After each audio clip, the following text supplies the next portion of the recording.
Cancer Diary episode 4. I'll be talking about side effects from my chemotherapy and also my recent hospitalized experience. It's also due to the side effect from chemotherapy, so I put them together to share with you. So if you were to search online, there will be a long list of side effects that you could get from chemotherapy. So like fatigue, infection, easy bruising, bleeding, blah blah blah blah blah.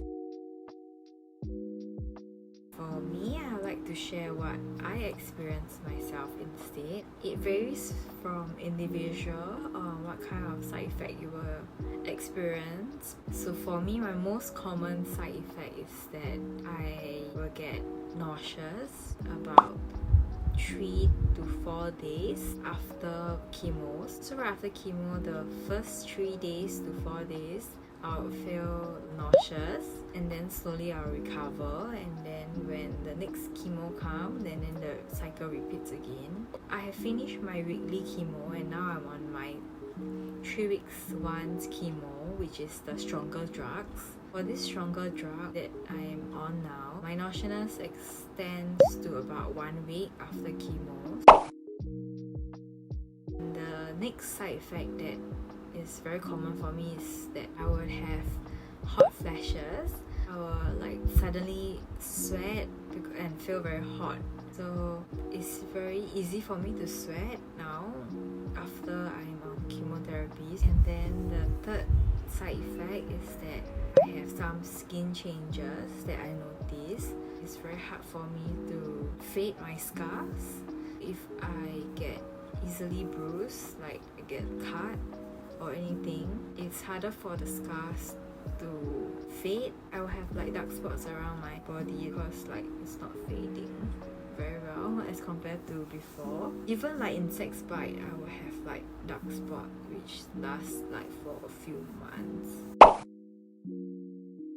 The next side effect I have is I will have constipation, which is a common side effect for the drugs that I'm using. I really dislike this side effect, constipation, because you will have hard stool when you don't poop for a few days, which is not a good thing. And then the next side effect I have is insomnia. It's hard for me to sleep because I think a lot.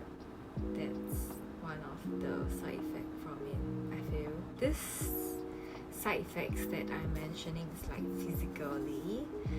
The insomnia kind of involve mentally as well. So I will probably share in the future on the mental side effects. So I'm only sharing about the physical side effect for now. Lastly, common side effect for the drug that I'm using is that I'll have hair loss. For this, I'll also do another video for my hair loss. Yeah.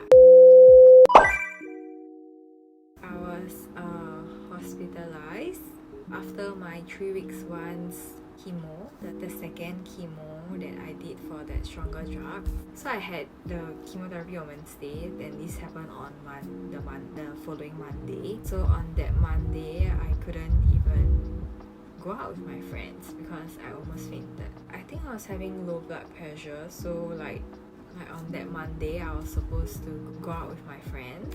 But when my friend came to fetch me, then when we walked to the lift, at that moment, I almost fainted. I couldn't see anything. There's pixel coming to my eyes. Then I straightaway squat down at my lift. It was better. The pixel went away and I can see what's in front of me. So I went into the lift. And then I went to level 1, and we were getting grabbed to go to the place where I'll be meeting my other friends. But right after I walk out of the lift, I straightaway descending down to the floor. So my friend have to carry me up, and at that point I really couldn't see anything. This pixel is filling up my whole screen. Like I'm almost gonna faint, like slowly losing conscious. But I was trying to hold myself together, and then I told my friend that I don't think I can go out. I think you need to bring me back home. So then my friend pulled me all the way up to back to my house. So then I stayed home for the rest of the days, but I still feel very dizzy whenever I stand up trying to go to the toilet and then back. Finally on Wednesday, the moment I went out of the toilet, on my kitchen toilet, I couldn't see anything, and then I shouted for my dad to come because I think that I'm gonna faint. So at that point, the moment my dad grabbed me, I think I blacked out for at least like 1 to 2 seconds until my dad shouted for my mom, and then I slowly awake. So then both of them carry me up and then asked me to sit on like a stool, and then I slowly gained my conscious. I was basically on bed the whole day, and then at night when my sister came back, I was hugging her to welcome her home, and then she felt that my temperature was a bit high, and I thought it's hot flashes, but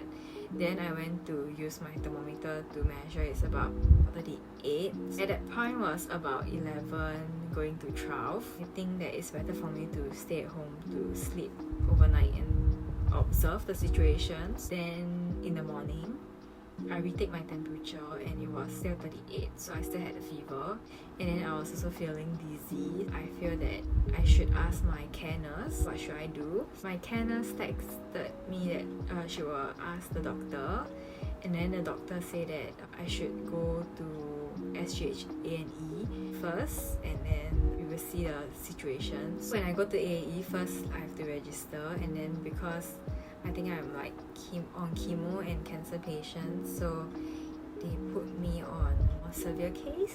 And also because when I go to the hospital, then they took the thermometer from the ear. So previously I used the infrared scanner. It was like 38 plus, but when they put the ear thermometer, it was 39.6, so I was actually running a high fever at that point of time. About 10 to 15 minutes later, I'm inside seeing the doctor. I'm not sure, I think it's doctor. Then my heart rate was really high. My heart rate was at 140, which was like super high. And then my blood pressure was very low. It was at like 70 plus.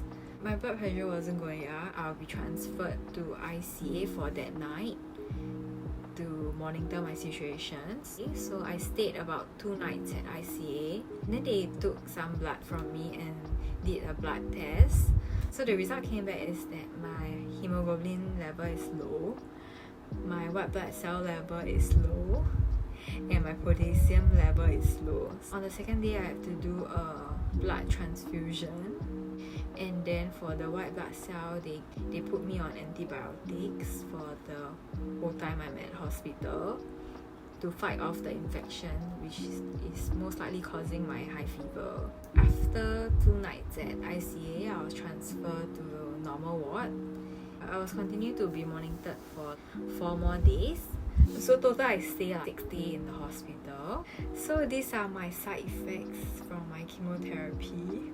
Now I'm left with my last 2 chemo treatments, and then I will be having my surgery to remove the tumor. So I'll be sharing what surgery option did I went for and why in my next video. Stay tuned. Bye bye.